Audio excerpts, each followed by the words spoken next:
ना छान के पिया दी, साड़ी से ताड़ी, ये सब तो ठीक बा भाई लोग, लेकिन ये गो बात हमारा समझ में नहीं आवती यार कि हई जौन पवन भैया लुनिया पकड़ के कुदुक कुदुक नाचत रहे, ई कौन स्टेप हो?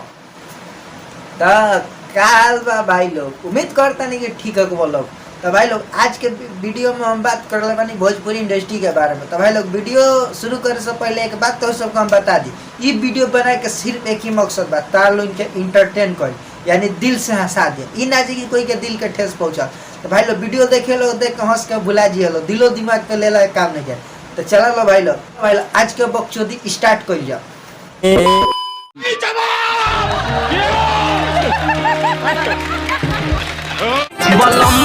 चोली के हमारा सूते बना के सिरहनवा सकी। तो बताओ लोग भैया लोग, सिरहानी कोई तकिया लगावेला, कोई गादा लगावेला, कोई कुछ लगावेला, लेकिन ये भैया बा चोली के सिरहानी लगा के सुतता, यानी एकरा गुदगुद लागत हुई, मजा आवत हुई, तब न भैया चोली के सिरहानी लगा के सुतता। मैं तो डर गई तोए न दे हम छवागा कि टोते रुआ दे रे।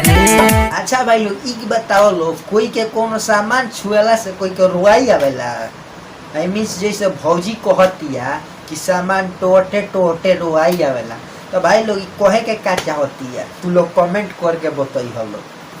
अब थोड़ा गाल तो आओ। ए बाबा गाल काहे टोआ तनी? टोएंगे नहीं तो खाक बताएंगे बच्चा। ये तो बात बिल्कुल राइट कहलो हो रंगीला जी। अगर कोई भी जब तक माल टोई ना, मिसी ना, छुई ना, तब तक ओकर अंदाजा कैसे लगी माल कांचा बा कि पाकल, खाइल बा कि बाचल।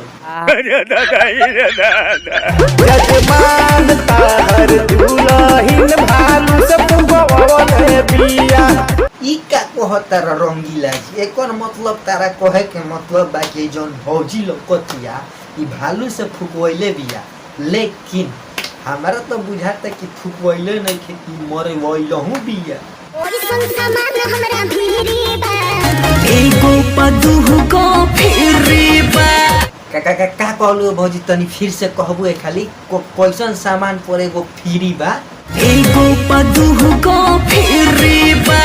करे भौजी एगो पे एगो फ्री देती है का? लेबे तो पार वाला फ्री बा। भोरिया के चाटलो, उठावा के काटलो, भोड़िया के चाटला, ओट ध के काट लो। ये भौजी तो के हम एगो बात बता तनी, अगर जे कहीं हमार कैमरा मैन सुन ली न तहार गाना बा तो ध के काटी या चाटी ना, तहार बहन जोती सीधे तरह के गाथी। तोहरे लायल बानी मजा भर रात ला, तोहरे ला आइल बानी मजा भर रात लो।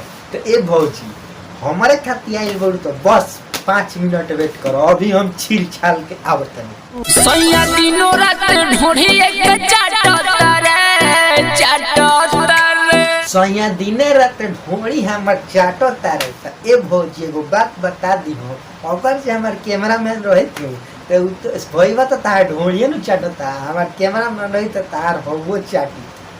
तो बस भाई लोग आज के वीडियो में एंड करतानी। उम्मीद करतानी कि हमारे वीडियो देखे तालुन के अच्छा लागल। अगर हमारे वीडियो थोड़ा सा भी अच्छा लागल तो यार चैनल के सब्सक्राइब कर देलो, साथ में बेल आइकन दबा के ऑल पे प्रेस कर देलो। तो चलो हमनी के फिर मिलेंगे फिर एगो नेक्स्ट वीडियो में, तब खातिर बाय बाय।